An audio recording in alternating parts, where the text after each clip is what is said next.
ఓం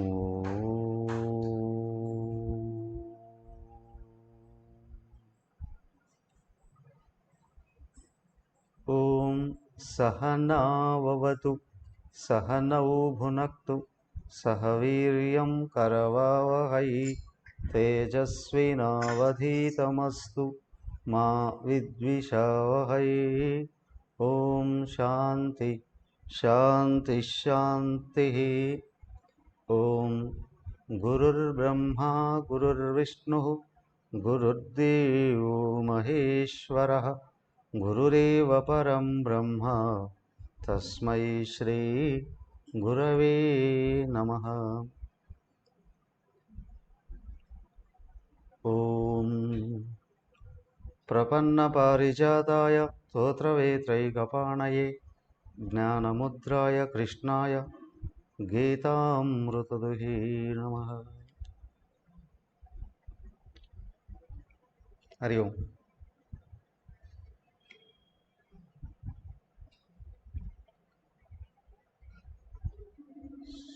భగవద్గీత 14వ అధ్యాయం గుణత్రయ విభాగ యోగం. 10 క్లాసులు అయిపోయింది. ఇప్పుడు భగవంతుడికి ప్రపంచానికి,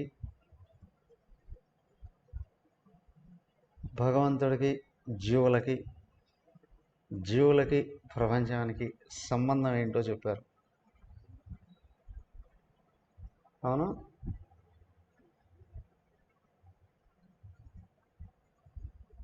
జీవుడు ఎందువలన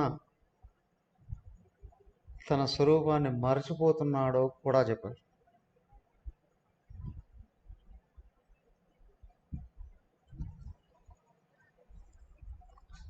తర్వాత గుణ స్వరూపాన్ని గురించి కూడా చెప్పారు.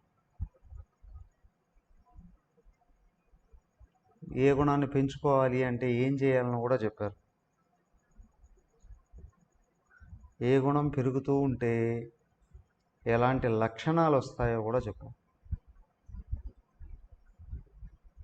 తర్వాత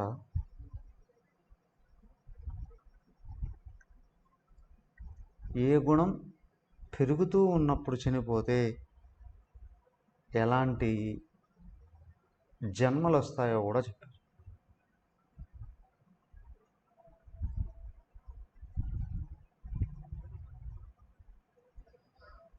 ఇంతవరకు వచ్చింది.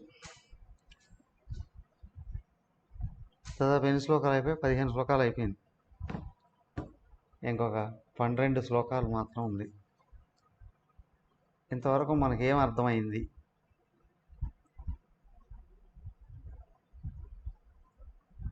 చిన్న సమీక్ష. హరికిషన్ గారు, మొదటగా ప్రపంచానికి, భగవంతుడికి, జీవరాశులకి ఉన్న సంబంధం ఏంటి? ఏమని చెప్పాడు భగవంతుడు?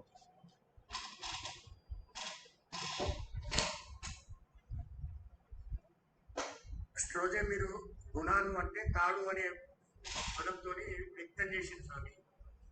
ఆ తాడు ఎలా ఉంది అంటే మన గుణాలతోని బంధించి గుణాలతో తయారైన దేహాన్ని నేను అనుకుంటున్నాను. దానితో తాదాత్మ్యం, దేహంతో తాదాత్మ్యం చెంది ఈ ప్రపంచం సత్యం అనుకుంటున్నాం. అది మార్పులు చెందే ప్రపంచము నిత్యం కాదు. దేహం ఒక రోజు పుట్టింది, ఒక రోజు నశించిపోయేది. ఇది సత్యం కాదు. కాబట్టి అది సత్యం కాదు, ఇది సత్యం. సత్వగుణంలో ఉండి గురువు దగ్గర మీ మాయా కల్పిత కార్యకరణ ఎట్లయితే అది ఎక్స్ప్లెయిన్ చేసిరో, ఈ మాయా కార్యమే తప్ప మాయ ఈశ్వరుని యొక్క ఆధీనంలో ఉంది. మనము ఈ మాయను శుద్ధ సాత్విక ప్రకృతిని ఆశ్రయిస్తే ఆ పరమాత్మ దగ్గరికి ఆ శుద్ధ సత్వగుణమే మనకు ఆయనను ఆశ్రయించడం చేసి ఈ మారే ప్రపంచాన్ని బందీకృత చేస్తాను నాకు అవగాహన ఇస్తాను. హరి ఓం. నేను అడిగిన ప్రశ్న భగవంతుడికి, ప్రపంచానికి, జీవరాశులకు ఉన్న సంబంధం 14వ అధ్యాయానికి సమన్వయం చేస్తూ. ఇంకెవరన్నా చెప్తారా?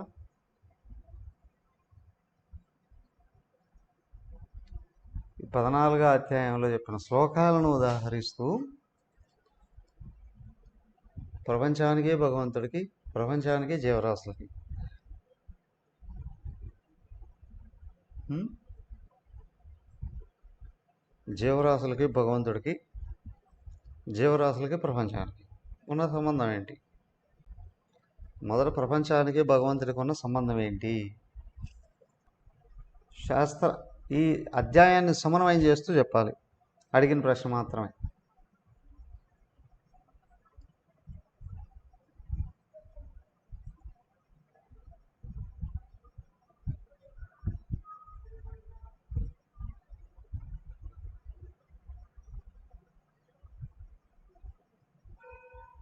Recording in progress.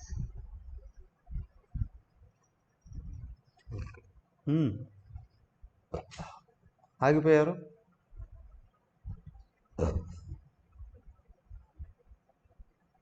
ఎవరు చెప్తానన్నది?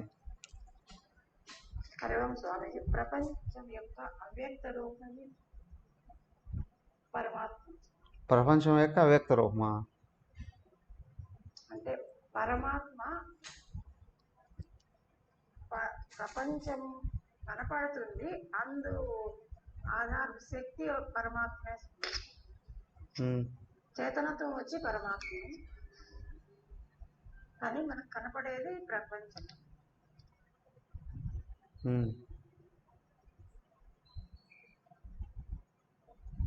ఓకే, ఇంకెవరైనా? ముఖ్యంగా మనం శాస్త్రం లోతుగా అర్థం చేసుకునే కొద్దీ తత్వంలోకి వెళతాం. అది ముఖ్యం. ఎవరు?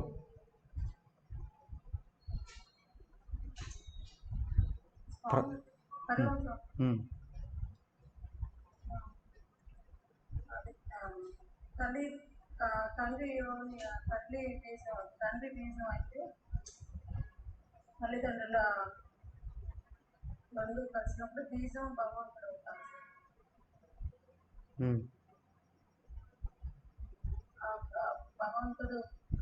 భగవంతుడే బీజము. కాబట్టి ఈ ప్రపంచంలో అలా వ్యామోహం వాసనల వల్ల గుణాలు అదే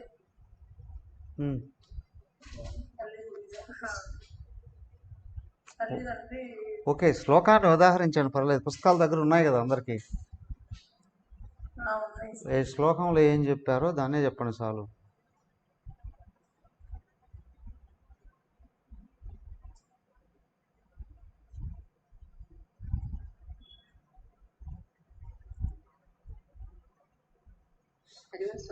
అమ్మా చెప్పండి లక్ష్మి గారు, చెప్పేది అయిపోయిందా? టెక్స్ట్లో ఉన్నదే తీసుకోండి. టెక్స్ట్లో భగవద్గీతలో ఉన్నదే తీసుకోండి.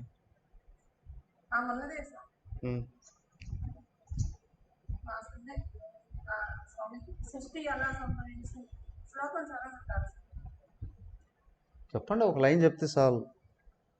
శ్లోకం అంతా చెప్పాల్సిన అవసరం ఏం లేదు.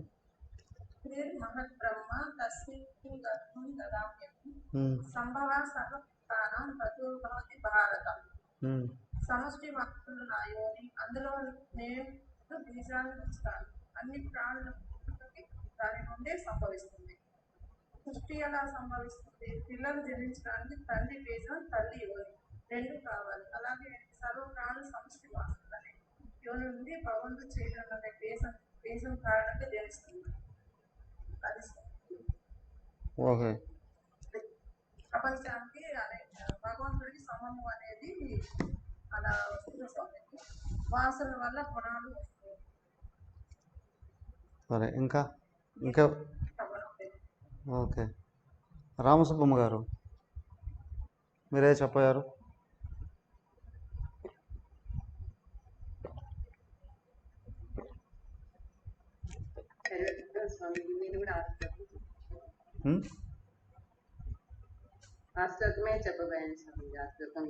ఓకే, అయిపోయింది మీరు చెప్పేది. ఎనీబడి? ఎనీ తర్వాత కూడా సర్వయోనిషు కౌంటేయ మూర్తయ సంభవంతియ తాసాం బ్రహ్మమత చేసి అహం బీజప్రద పిత. ఉమ్, ఏ యుగం నుండి అయినా సరే ఏ ఏ రూపాలు తెలుస్తున్నాయో వాటన్నిటికీ సమిష్టి వాసులు ప్రకృతి యువని బీజాన్నిచ్చే తండ్రి నేను అని చెప్తున్నాను. ఉమ్,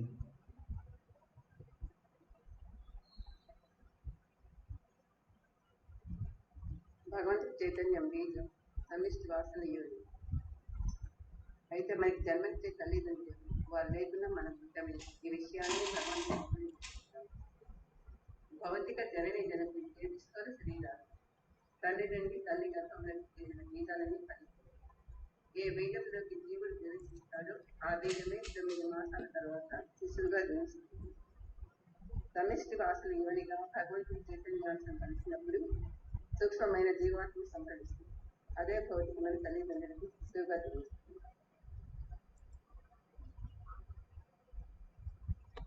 ఓకే, మీకు ఏం అర్థమైంది అది చెప్పండి అని.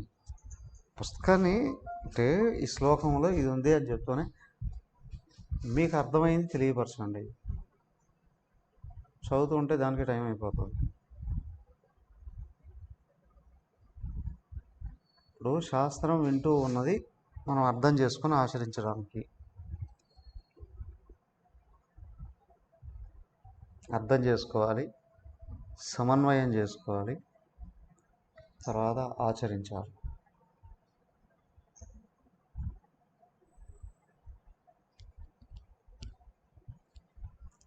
Okay, next. భగవంతుని ఆధారించి ఎవరైనా ఈ విషయం మీద ఇంకా క్లియర్గా చెప్పడానికి ఎవరైనా రెడీగా ఉన్నారా? శ్రీనివాస్ గారు ఉమ్, చెప్పండి. ఈ చతుర్దశ అధ్యాయం అంటేనే ఫస్ట్ గుణత్రయ విభాగం కదా. చె- నేను ఫస్ట్ లోనే చెప్పాను, చలించే వస్తువుల యొక్క అధ్యయనం, వాసనలు వస్తువుల నుండి ఆ కార్యకారణ సిద్ధాంతంతో ప్రకృతిలో వికారాలు ఎలా ఉంటాయో మనం తెలుసుకోకపోతే పురుషుడు వాటితో బంధం ఏర్పరచుకునేసి దాంట్లో పడి అసలుది మర్చిపోతాడు. తను వ్యామోహంలో పడవేసి తను ఆత్మననే దాన్ని మర్చిపోతాడు అన్నమాట. దాంట్లో 3 గుణాలు ఉన్నాయి కదా, ఆ 3 గుణాలని మనం తాడులాగా పోల్చాడు. తాడు అంటే బంధం కలిగించేది, అది జీవుని దేహంలో బంధింపజేస్తాయని చెప్పుకొచ్చాడు. ఆ 3 గుణాలు ఎలా బంధిస్తాయనేది కూడా చెప్పుకొచ్చాడు.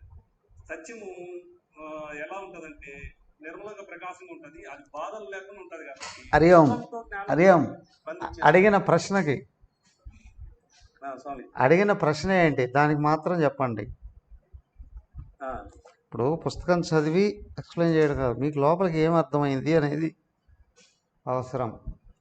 ఇప్పుడు ప్రపంచానికి, జీవరాశులకి, భగవంతుడికి వీళ్ళకి మధ్య ఉన్న సంబంధం ఏంటి, ఈ అధ్యాయం ద్వారాగా ఏం సమన్వయం చేయగలరు అనేది తర్వాత నెక్స్ట్ క్వశ్చన్లోకి వెళ్తాం. సింపుల్గా ప్రపంచానికి భగవంతుడికి సంబంధం ఏంటి? ప్రపంచానికి భగవంతుడికి సంబంధం లేదు స్వామీజీ, సంబంధం ఏమి లేదు. వాళ్ళిద్దరికి సంబంధం లేదు. భగవంతుడికి ఎవరితో సంబంధం లేదు.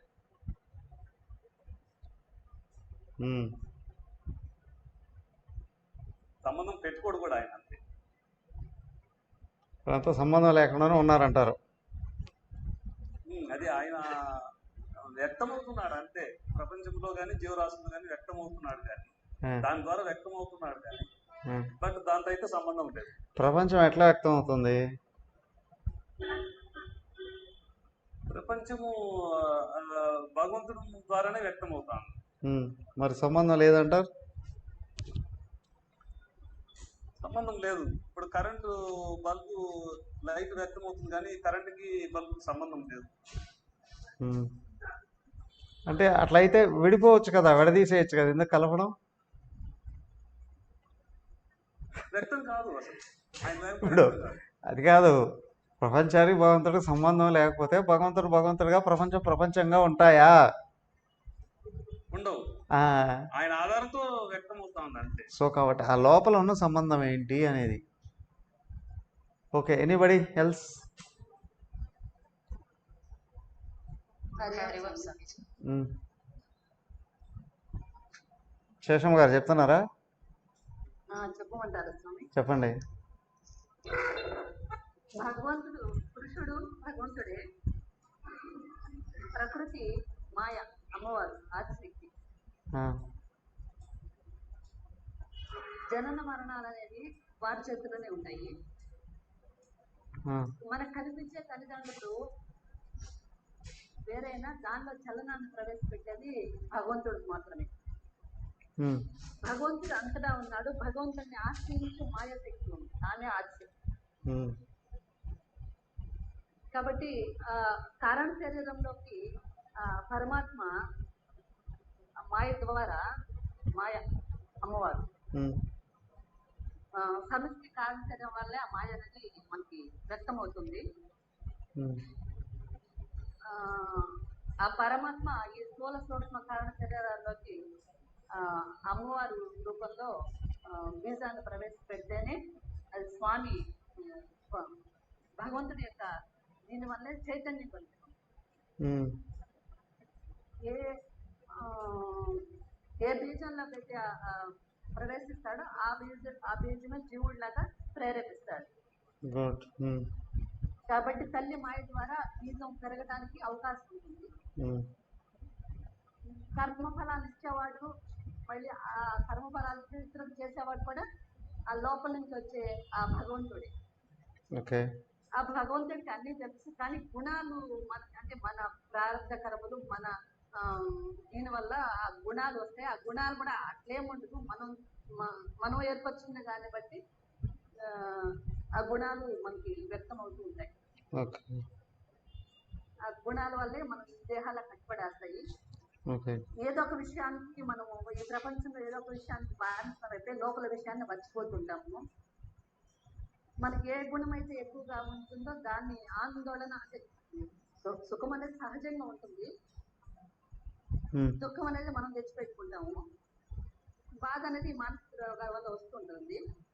ఈ సర్వగుణాలు మనలే ఉంటాయి. మనం ఏదైతే వ్యక్తం చేసుకుంటూ దేని గురించి ఎక్కువ ఇచ్చేస్తూ ఉంటామో ఓకే. ఓకే. మనం బయటపడుతూ ఉంటాం. Okay, enough. ఇంకా హరి ఓం. అమ్మ దేవకి గారు మీరు చెప్పబోయారు. హరివంశం. అమ్మా.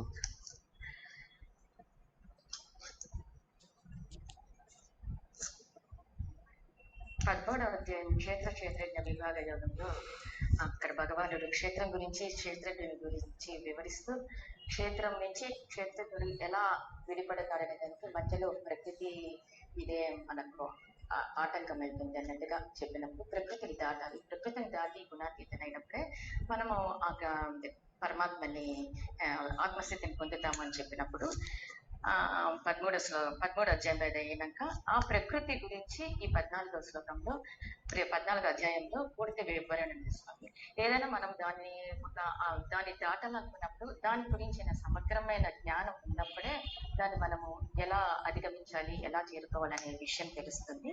అలాగే భగవంతుడు దీంట్లో ఫస్ట్ నుంచి కూడా అన్నిటికంటే చాలా ఉత్తమమైన జ్ఞానాన్ని ఇప్పుడు చెప్తున్నాను అన్నట్టు బిగించేసి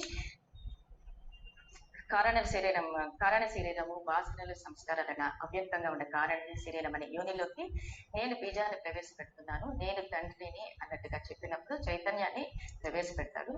అంటే సృష్టి బిగినింగ్ నుంచి ఇదైనప్పుడు ఆ చైతన్యాన్ని యోని సమిష్టి యోనిలో ఆ చైతన్యం ప్రసరించినప్పుడు ఈ జీవ పుట్టుక అనేది ప్రకృతి అనేది ఏర్పడుతుంది.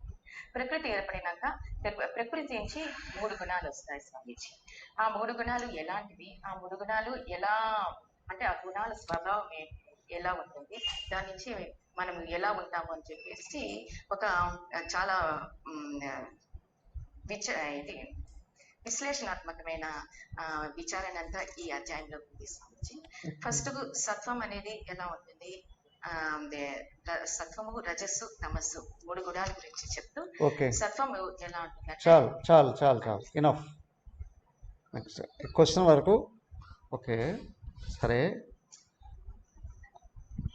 బాగుంది, అందరూ చెప్పింది. ఒక్కొక్కరు ఒక్కొక్క రకంగా వ్యక్తం చేశారు. అయితే ఒక సూక్ష్మంగా ప్రపంచానికి భగవంతుడికి, ప్రపంచానికి జీవరాశులకి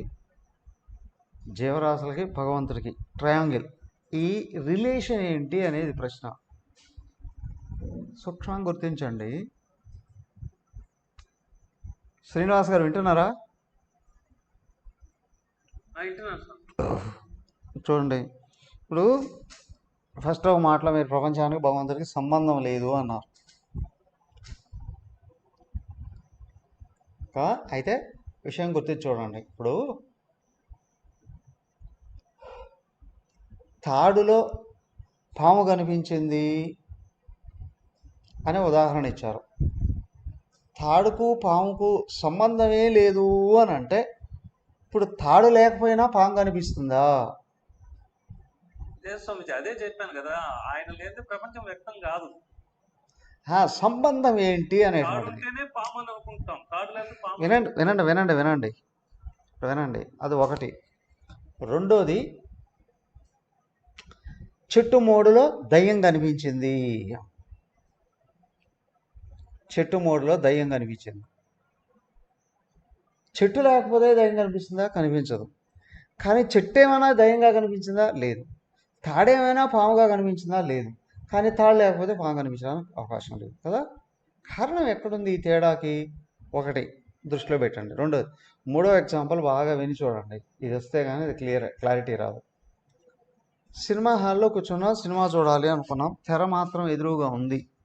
నిజానికి ఉన్నది ఏది? తెర ఒకటే కదా. వెనకల ప్రొజెక్టర్ లైట్ ఆన్ చేస్తే తెర కనిపిస్తుంది.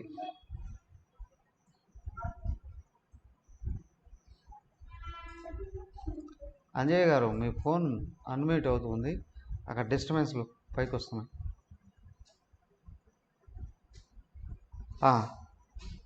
తెర ప్రొజెక్టర్ ఆన్ చేస్తే కనిపిస్తుంది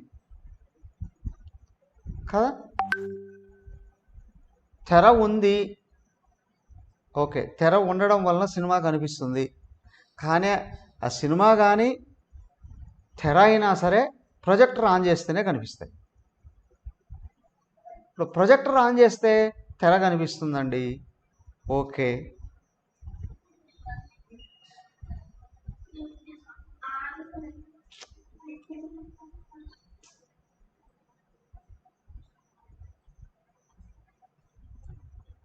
బాగా గమనించండి.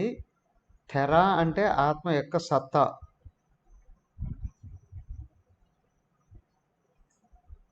అదే ఆ సినిమాకు ఆధారం.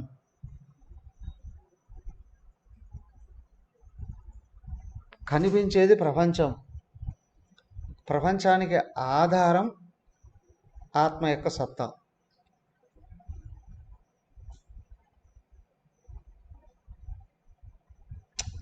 తెర ఒకటే ఉంది, కానీ సినిమా అనేకంగా కనిపిస్తుంది.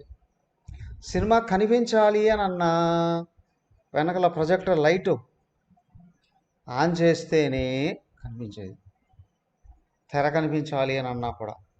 అలాగే ఆత్మ యొక్క చిత్తు ప్రకాశిస్తేనే ఆత్మ ఉన్నది అనే విషయం కూడా వ్యక్తం కావడానికైనా. గాఢ నిద్రలో ఆత్మయే ఉంది, కనిపించదు. కారణం చిత్తు మాయమైంది, అవునా. సమాధి స్థితిలో చిత్తు ప్రకాశిస్తుంది, ఆత్మ గోచరిస్తుంది, అది తురియ స్థితి. కానీ సమస్య అంతా ఎక్కడ? జాగ్రత్త స్వప్నాలలో. ఇప్పుడు స్వప్నాన్ని ఎగ్జాంపుల్గా తీసుకుంటే జాగ్రత్తను అర్థం చేసుకోవడానికి అవకాశం ఉంది. స్వప్నం ఏమన్నా, అయ్యా ఉన్నది నువ్వు అక్కడే, కానీ ప్రపంచం అనేకంగా కనిపించింది. ఎక్కడ కనిపించింది? నీలోనే కనిపించింది. నువ్వు ఉంటే కనిపించిందా లేకుంటే కనిపించిందా? నువ్వు ఉంటేనే కనిపించింది కదా. ఒకటి, నేను ఉంటే అంటే అక్కడ సత్తా ఉంటేనే ప్రపంచం కనిపించింది. సత్తా లేకపోతే ప్రపంచం కనిపించదు. కానీ సత్తా అనేది ఒకటి కదా, మరి అనేకం వెనక్కి కనిపించింది అని అంటే అది ప్రపంచము అని అంటే ఆత్మ యొక్క వ్యక్త స్వరూపమే కానీ అనేకత అనేది ఏదైతే ఉందో అది నీ వాసనల యొక్క కదలిక.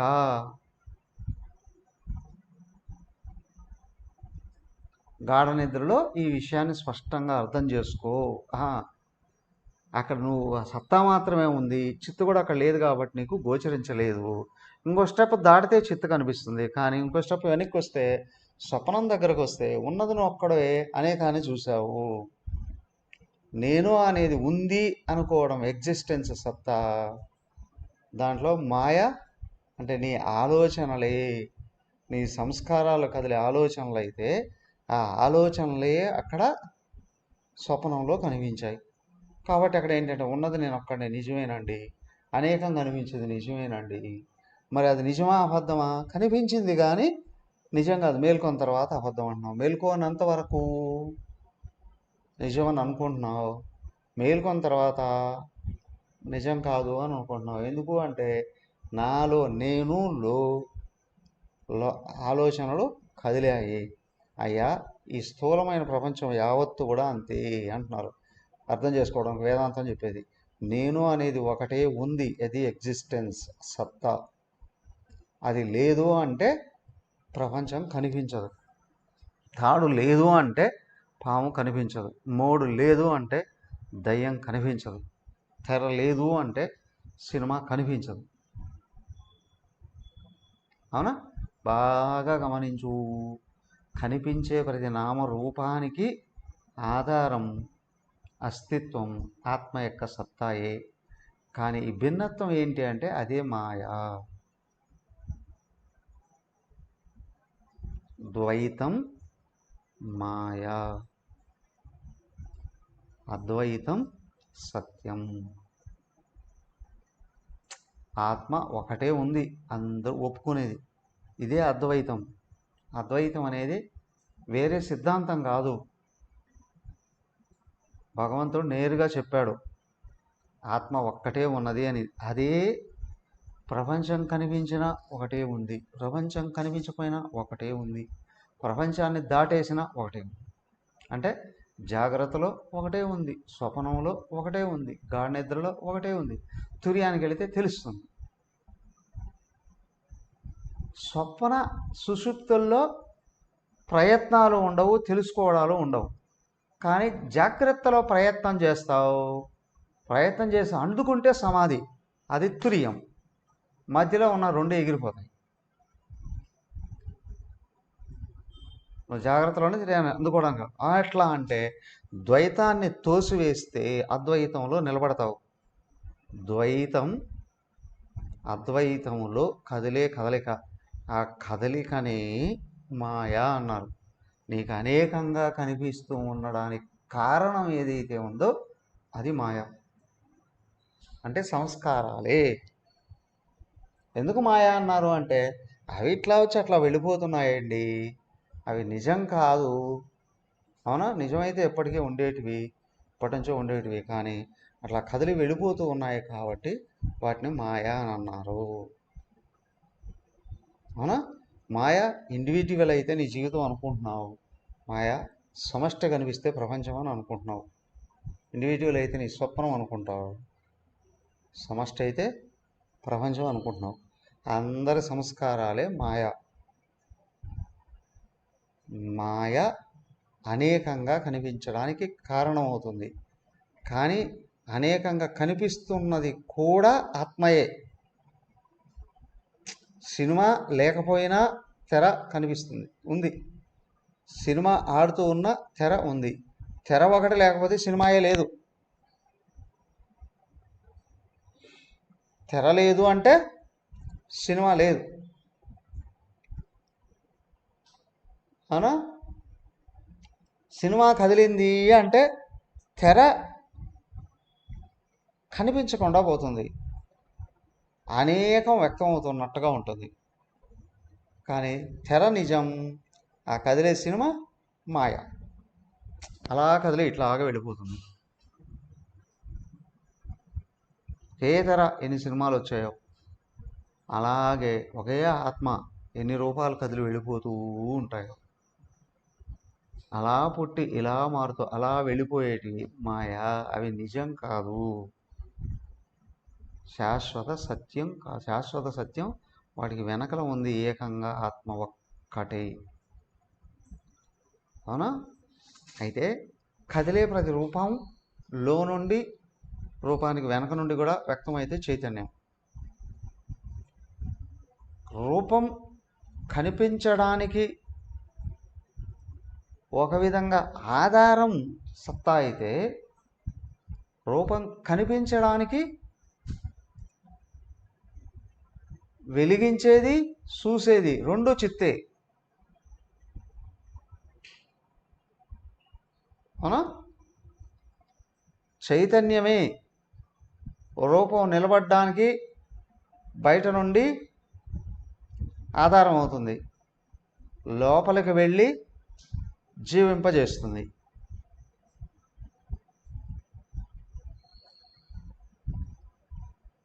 మరి అనేకంగా భావించడం మా అజ్ఞానం, అవిద్య.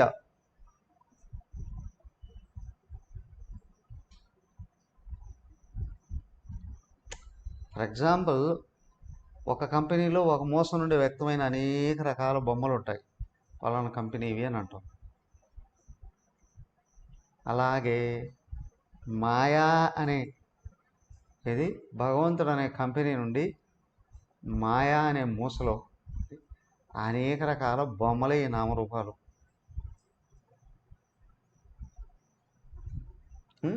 చూడండి, రూపం కనిపించడానికి ఆధారం ఆత్మ, రూపంని వెలిగించడానికి ఆధారం చైతన్యం, రూపాన్ని చూసేది కూడా చైతన్యం. నువ్వు ఎవరు?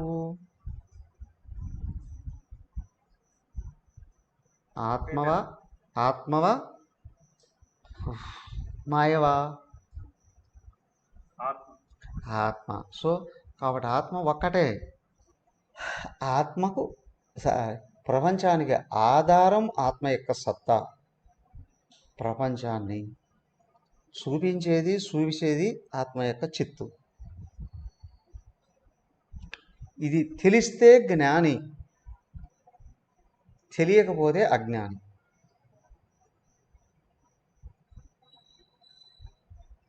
ఆత్మను ఉన్నది ఉన్నట్టు తెలుసుకుంటే ముక్తి. అవునా? దాన్ని మరచిపోయి వ్యక్తమవుతున్న నామరూపంతో తాదాత్మ్యం చెందితే బంధం.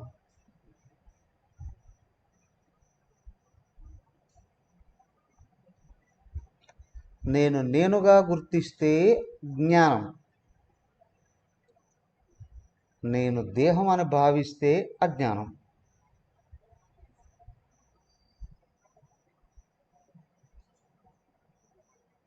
నేను సచిదానందము అని తెలిస్తే జ్ఞానం. నేను పైకి కనిపించేటువంటి నామరూపము అని భావిస్తే కారణం అవిద్య.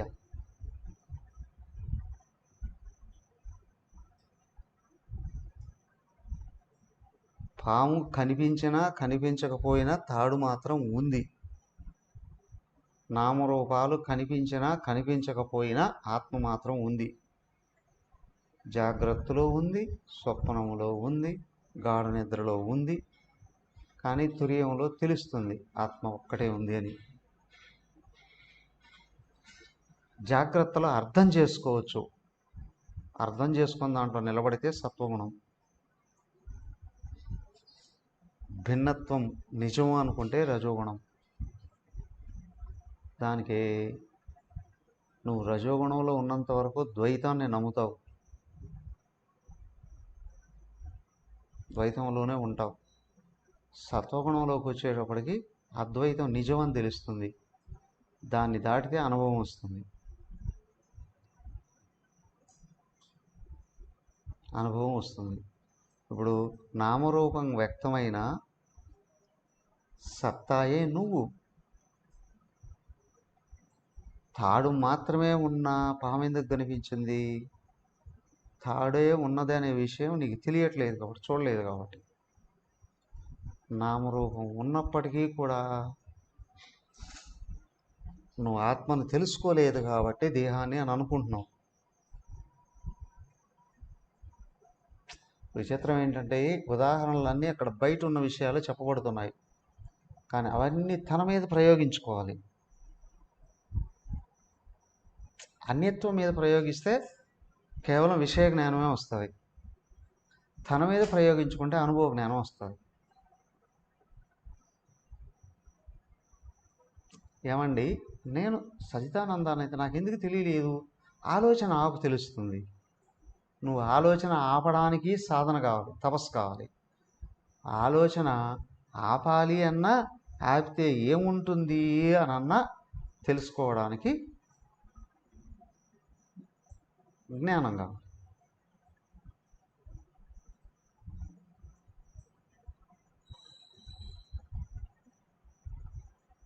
అవునా? తెలియాలి అంటే జ్ఞానం కావాలి. ఆపాలి అంటే తపస్సు కావాలి.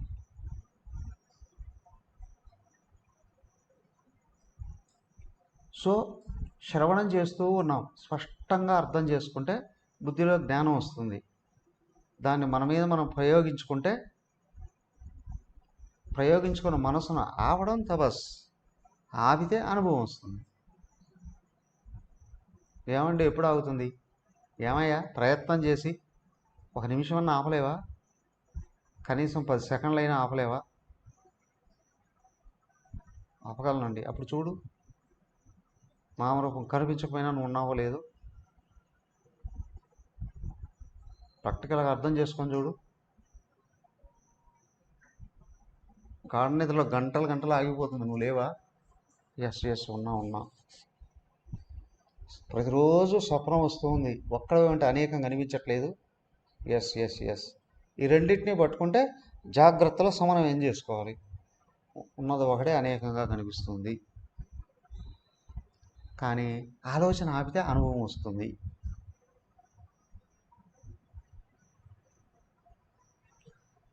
ఆలోచన ఆపితే అనుభవం వస్తుంది. ట్రై చేయి. ఎలా ఆపాలి? అదే కదా భగవద్గీత.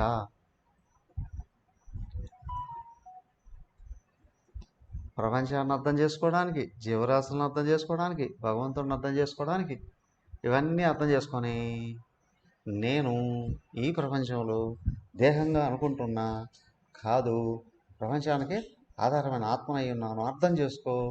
స్లోగా మనసును ఆపడానికి ప్రయత్నం చేయి. మొదటేమో దేహంలో ఉన్న ఆత్మనే అనుకో, కానీ నెమ్మదిగా మనసుగా ఆగుతూ ఉంటే తెలుస్తుంది, దేహానికి నేను ఆధారం కానీ దేహంలో ఉన్నది నేను కాదు. అలలో నీళ్లున్నాయా? అలలు నీళ్ళల్లో ఉన్నాయా? ఒకేసారి కన్ఫ్యూషన్గా ఉంటుంది. ముందు అలలలో నీళ్లున్నాయి అనుకో, ఓకే. ఇప్పుడు ఇంకొంచెం మనసును వికసింపజేసి ఆలోచించి, అలలే నీళ్ళల్లో ఉన్నాయండి. సరే, అలలు ముందు నుండి ఉన్నాయా? నీళ్ళు ముందు నుండి ఉన్నాయి? నీళ్ళే ముందు నుండి ఉన్నాయండి. ఓకే. ఇప్పుడు అలలు ఉన్నాయా? నీళ్ళు ఉన్నాయా? Step by step. నీళ్ళే ఉన్నాయి. మరి అలలని ఎందుకంటున్నావు? కదులుతూ ఉంటే దాని విన్యాసానికి ఒక పేరు పెట్టాం.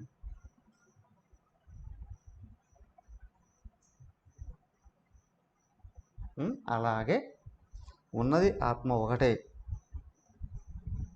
మరి అనేకం నువ్వు తయారు చేసుకోన్న సంస్కారాల స్వరూపం. అదే మాయ.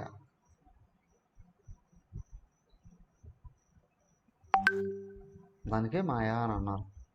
ఇంకేదైనా పేరు పెట్టవచ్చు కదా, మాయా అని ఎందుకన్నారండి? మాయ అంటే నిజమైంది కాదే అని అర్థం చేయించడానికి. సో ఏకమైంది నిజం అండి, అనేకం అనేది నిజం కాదండి అని చెప్పడానికి.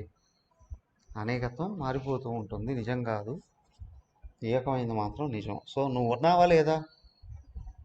నేను దేహమే అని అనుకున్నాడా? పునర్జన్మ లేకుండా చేయి దేవుడా. అస్సలు నేను ఎవరా అని అన్వేషణ చేసావా? జన్మ రావడం రాకపోవడం అనేది నా చేతిలోనే ఉంది. ప్లస్ అవునా కదా? అయితే లోపల సంస్కారాల బలం ఎక్కువ ఉంది. దాన్ని నిరోధించడానికి, నన్ను నేను నిరూపించుకోవడానికి శాస్త్రాలు, గురువులు, దేవతల సహకారం కావాలి. అందుకే జీవితంలో ఇవన్నీ శాస్త్రం దాకా రావాలి అంటే కర్మకాండ ముందు ఆచరించి ఉండాలి, పుణ్య సంస్కారాలు ఉండాలి. శాస్త్రం అర్థం కావాలి అంటే గురువు ఉండాలి, ఆయన్ని ఆశ్రయించాలి కదా. గురువు ఉన్నారు, శాస్త్రం ఉంది, చదివాము, అర్థం చేసుకున్నాం, కానీ అది ఆగట్లేదండి. ఇప్పుడు దేవతలను కూడా ఉపాసిస్తాం.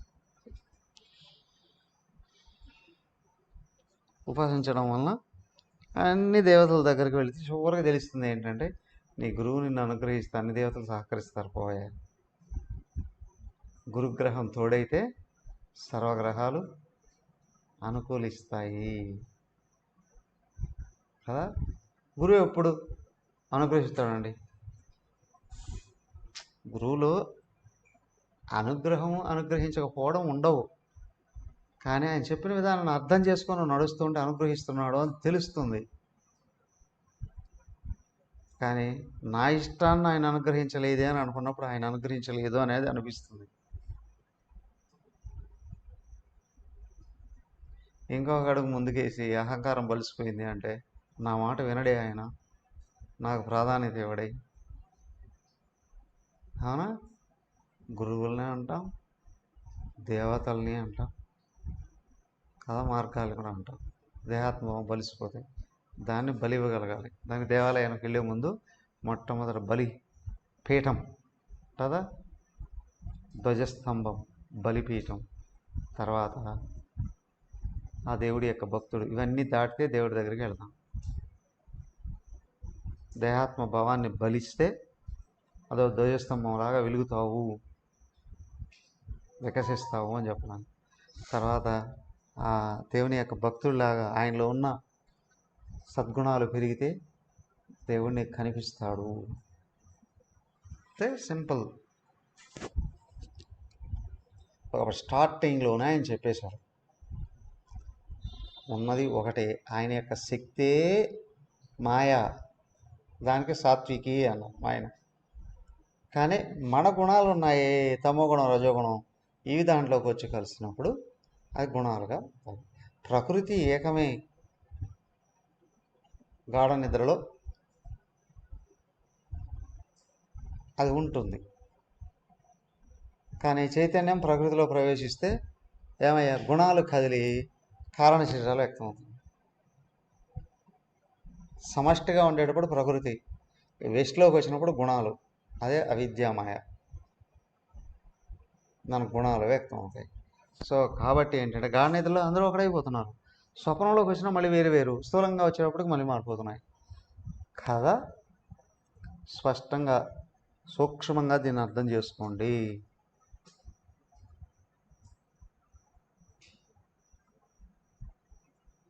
ఓకే. చిన్న ఇప్పుడు మీరు సమిష్టిలో ఉన్నప్పుడు డిఫరెంట్ వ్యక్తం అవుతున్నారు. అట్లనే జాగ్రత్త అవస్థలో కూడా మనం శరీరంలో కూడా వివిధ అవయవాలు ఉన్నాయి, కన్ను, చెవులు ఉన్నది, ఒక్కొక్కటి ఒక ఫంక్షన్. దీంట్లో వేరే వేరే చైతన్యం లేదు, ఒకే చైతన్యమే వాటి ద్వారా వ్యక్తం అవుతాం. అవి పనిచేస్తున్నాయి. అప్పుడు ఆ చైతన్యం అనేది కన్ను ద్వారా పనిచేయనప్పుడు కన్ను కనిపించడం లేదు. అంత మాత్రం చైతన్యం లేదని కాదు కదా, చైతన్యం ఉంది, కానీ ఆ కన్ను కనిపించలేదు, దాంట్లో వ్యక్తం కాలేదు. అట్లా నాది నేనైతే క్రియేట్ చేసుకోగలుగుతున్నాను, నేను ఒక్కడే, నాది ఉండేది ఆత్మ ఒకటే అని అనుకుంటున్నాం. ఎందుకు? బట్ డిఫరెంట్ గా కన్ను వ్యక్తం చేస్తుంది, ముక్కు వ్యక్తం చేస్తుంది, చేతులు వ్యక్తం చేస్తున్నా కానీ డిఫరెంట్ గా ఒకటే అనుకుంటున్నాం. సేమ్ అదే విధంగా మిగతా మనుషుల్లో కావచ్చు, జీవరాశుల్లో కావచ్చు, ప్రపంచంలో కూడా మన లింక్స్ లో ఎలా వ్యక్తం అవుతా ఉందో ఒకే చైతన్యం అలానే వ్యక్తం అవుతా ఉంది అనేది తీసుకోగలిగితే ఆత్మ ఒకటే అని తీసుకుంటుంది. మొట్టమొదట జాగ్రత్తలో మనం దేహము అనేది వదిలిపెట్టాలి. అదే ఆ దేహం వదిలిపెట్టాలంటే మన దేహమే పనిచేయడం, డిఫరెంట్ లింక్స్ కూడా ఆ చైతన్యం ద్వారానే పనిచేస్తాయని తెలిస్తే దేహం అప్పుడు వదిలిపెట్టడం దేహం కాదని తెలుసుకో. బాబు, దేహం వదిలిపెట్టడం కాదు, దేహం నేను అనే భావన వదిలిపెట్టడం. జాగ్రత్తలో ఉన్నప్పుడే గుర్తించి, సాధన అంతా జాగ్రత్తలోనే జరుగుతుంది. అర్థమైందా? ఇప్పుడు నేను దేహము అనుకున్నప్పుడే జాగ్రత్త, మెలకువ ఇవన్నీ అనేది వస్తున్నాయి. నేను ఆత్మనాను గుర్తిస్తే అవస్థలన్నీ కూడా ఒకటే అవుతాయి. అక్కడ సర్వకాల సర్వావస్థలలో ఆత్మనే అయ్యున్నాననే భావం ఎక్కడైతే దృఢపడుతూ వస్తూ ఉందో, అది ప్రాక్టీస్ అనేది మెలకువలోనే చేయాలి. చేసిందే స్వప్నంలో వెల్లడవుతుంది. గాఢ నిద్రలో సుషుప్తిలో అన్యత్వం లేదు, కానీ మెలకువలో దృఢపడుతూ వస్తే స్వప్నాలు తగ్గుతాయి. గాఢ నిద్ర సమాధిగా మారిపోతుంది. అర్థమవుతుందా? అవును. సో కాబట్టి ఇక్కడ ఏంటంటే, ఇక్కడ మనము అనేది మనం దేహం అనుకుంటున్నాం అనేదంతా తోసిపారేయాలి. అజ్ఞానమే అది. అదే అది తోసేస్తే నేను నేను చెప్తున్నాను. నేను ఆత్మనే, నేనే అన్నీ. ఇటొచ్చి ఏంటి అంటే సర్వేజన సుఖినోభవంతు అనే భావం కానీ తప్పనిసరిగా బలవంతంగా అయినా పైకి లేపితే జాగ్రత్తలోనే అర్థం చేసుకోవాలి. నేను అనేది నిజం అంటే ఎక్కడైతే నీకు మనసు అంటే ఆలోచనలు వశం అవుతూ ఉన్నాయో ఈ భావం పైకి వస్తుంది. అప్పుడు సమాజంలోకి వెళ్ళినప్పటికి కూడా నేను ఏదో అదే ఇతరులది, ఇతరులు కూడా అనే భావం వస్తుంది. అర్థమైందా? ఇది సత్వగుణం పెరిగేటప్పుడు. అదే ఇప్పుడు మన శరీరంలో కన్ను నాదే అనుకుంటున్నాము, ముక్కు నాదే అనుకుంటున్నాం, చెవు నాదే అనుకుంటున్నాం, అన్ని నాదే బాబు, అనుకుంటున్నాం. అట్లా దానికే నాదే అనుకోగలం. ఆహా అలా కుదరదు. అర్థమైందా? కన్ను నేను కాదు, కన్నులో ఉన్నది నేను. కాదు, అది కన్నులో ఉన్నది నేనే, ఆ, చెవులో ఉన్నది నేనే, అట్లే ప్రపంచంలో ఇతరుల్లో ఉండేది నేనే అనుకున్నప్పుడు నువ్వు ఇతరులను కూడా నాకన్నట్టు చూసుకుంటున్నాను, అట్లే బాబు చూస్తున్నాను. అంతే కదా. అది కాదు. మొదట నేను నేనుగా గుర్తించబడుతుంటే కన్ను లేదు, చెవి లేదు, దేహం కన్ను లేదు, లేదు. ఏం లేదు. ఇది వస్తుంది. నువ్వు వ్యక్తిగతంగా భిన్నత్వాన్ని తోసివేయగలిగితే సమష్టిలో కూడా ఏకత్వాన్ని దర్శిస్తావు. అర్థమైందా? బస్. అవును. వ్యక్తిగతంగా భిన్నత్వాన్ని తోసేస్తేనే, ఎలాంటి పరిస్థితులలో వ్యక్తిగతంగా భిన్నత్వాన్ని కానీ తోసివేయకపోతే సమష్టిలో నేను అంతా అనే భావం రాదు. ఒట్టి భ్రమే అది. అవును. అవును. అర్థమైందా? అవును. అదొక పిచ్చి అవుతుంది. మళ్ళీ ఎట్టొచ్చే గుర్తుంచుకోవాలి. ఆధ్యాత్మికంగా ఎదగాలంటే నేను ఆత్మను అనే భావాన్ని దృఢపరచుకోవాలి. రెండోది దేహం కాదు తోసివేయగలగాలి. సో ఇప్పుడు ఏం చేయాలి అని అంటే ఆలోచనల పర్సంటేజ్ని తగ్గించాలి. తగ్గించాలి అంటే ప్యూరిఫై కావాలి. అవి ప్యూరిఫై కావాలంటే వ్యవహారాల్లో సత్కర్మలే జరగాలి. అండర్స్టాండ్? Yes, yes. సో ఇది ఇండివిజువల్గా నువ్వు చేసి నీ మనసును కానీ నువ్వు అధిరోహిస్తూ ఉంటే నువ్వు మొనగాడివే, ఆత్మగా మారిపోతున్నావు. నువ్వు దేన్ని కేర్ చేయవే కాదు. అర్థమైందా? నిన్ను ఈ ప్రపంచంలో భయపెట్టేది ఏది ఉండదు. నీకు నీకు అసాధ్యమైంది ఏది లేదు అప్పుడు. ఏది అర్థమైందా? ఇక్కడ కానీ ఈ లోపల మనసును కానీ నిరోధించకుండా నువ్వు బయటికి వెళ్ళి ఏమో చేయాలి అని అనుకుంటే మనసు బలపడుతుంది, దేహాత్మం బలపడుతుంది. అంటే అప్పుడు తమస్సు పెరుగుతుంది, పైకి ప్రయత్నం తగ్గిపోతుంది, ఆశలు కోరికలు పెరుగుతాయి. తర్వాత నువ్వు బయటకు వచ్చి ఎంత వ్యవహారం చేసినా అది నటన అవుతుంది. ఒక రోజుకి నిన్ను చూస్తే నీకే భయం వేస్తుంది. అప్పుడు అర్థమైందా? బ్రహ్మచారి అయినా, గృహస్థ అయినా, సన్యాసి అయినా ఒక విషయం గుర్తించండి. గృహస్థ అయినా చచ్చినట్లు భార్యా పిల్లల కోసమైనా పనిచేయాలి. కొంచెమైనా నీతిమంతుడు అంటే పని చేయకుండా ఉండలేడు కదా, అవునా? ఎస్, అవును. కానీ అదే బ్రహ్మచారి సన్యాసం అనుకోండి, వాడు పని చేయకుండా తింటూ కానీ కూర్చున్నాడు అని అనుకోండి, మనసు నరకం చూపిస్తుంది. అదైనా అన్నీ వదులుకొని వచ్చినవాడు చివరికి సూసైడ్ చేసుకోవాల్సి వస్తుంది.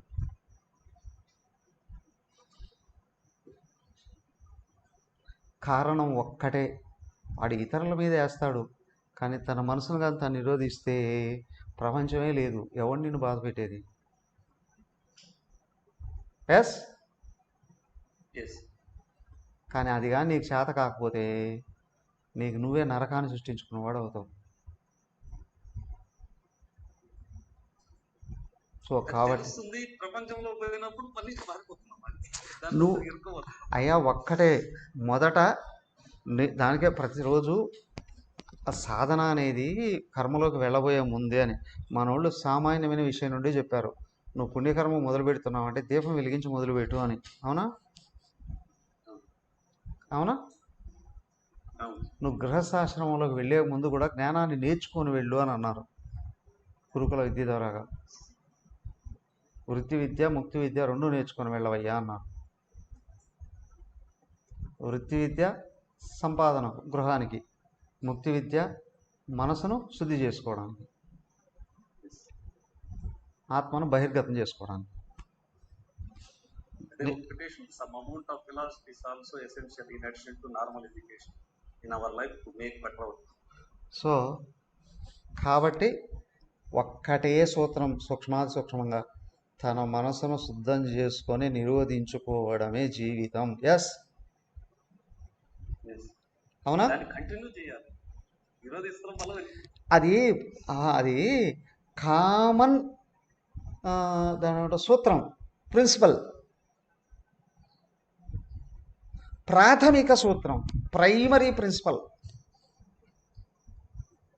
ఫస్ట్ అరిషడ్ వర్గాలను జయించండి, ఇవన్నీ అవుతారు. సో అవంతా మళ్ళీ అవన్నీ టెక్నికల్ వర్డ్స్. ప్రాథమికంగా నీ మనసును శుద్ధ చేసుకొని నిరోధించుకోవడమే. టెక్నికల్ వర్డ్స్ని ఏ శాస్త్రాల్లో చెప్పినా ఏం చెప్పినప్పుడు కూడా అన్నీ అవే. టెక్నికల్ వర్డ్స్ అందరికి తెలియకూడదు. టెక్నికల్ వర్డ్స్ చాలా మందికి తెలియదు. భర్త కనుక్కున్నాడు, ఆయనకి టెక్నికల్ వర్డ్స్ తెలియదు.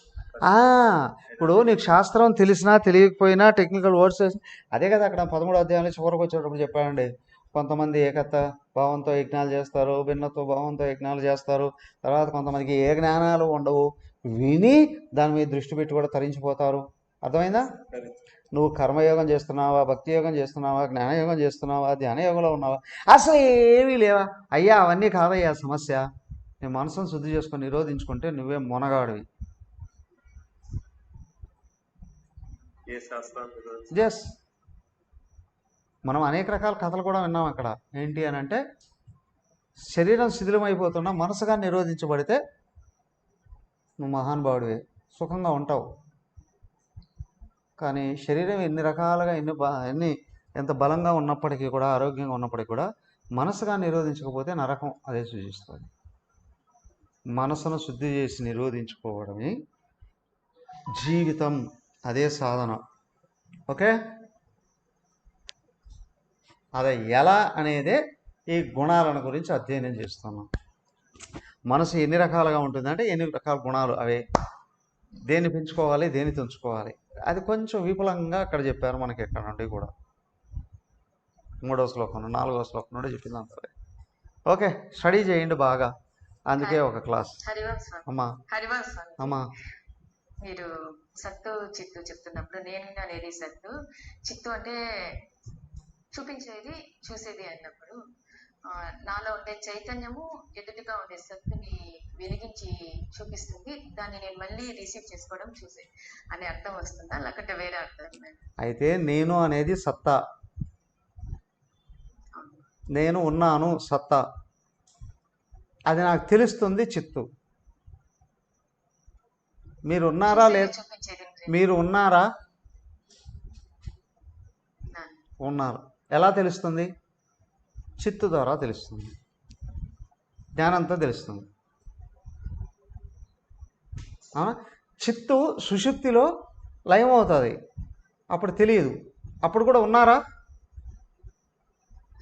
ఉన్నారు, కానీ తెలియలేదు. చిత్తు వితడ్రా అయింది. స్పష్టంగా ఇక్కడ అర్థం చేసుకోవాలి. చిత్తు మేలుకుంటే మొదట నేను అనేది తెలుస్తుంది. నేను తర్వాతనే కదా మిగతావన్నీ. నేను ఎవరో గుర్తుంచుకొని బయటకు వెళితే అందరూ నేనే. నేను ఎవరో మర్చిపోయి, ఎందుకు మర్చిపోయి అంటే దేహం నేను అనుకుని బయటకు వెళ్తే అందరూ వేరు వేరు. అవునా? సో కాబట్టి ఇక్కడ ఏంటంటే తెలుసుకుంటూ ఉన్నది చిత్తు, తెలుసుకునేటట్లు చేసేది తెలుసుకుంటూ ఉన్నది, రెండు చిత్తే. అంటే వెలిగించేది తెలుసుకునేది, కానీ ఉండేది సత్తా. స్పష్టంగా నేను ఉన్నాను అనే విషయం అదిగో గాఢ నిద్ర ద్వారా అర్థం చేసుకోవాలి. అయితే రెండోది, అనేకం అనేది కనిపించేది కూడా లోపల ఉన్న కారణ శరీరం అనడానికి స్వప్నం ఉదాహరణ తీసుకోవాలి. ఇవి రెండు కూడా మెలకువలో నేర్చుకోవాలి. నేర్చుకొని గుర్తుంచుకొని ముందుకు వెళితే తురియానికి వెళ్తాం. తదాస్తు. ఓకే, హరి ఓం.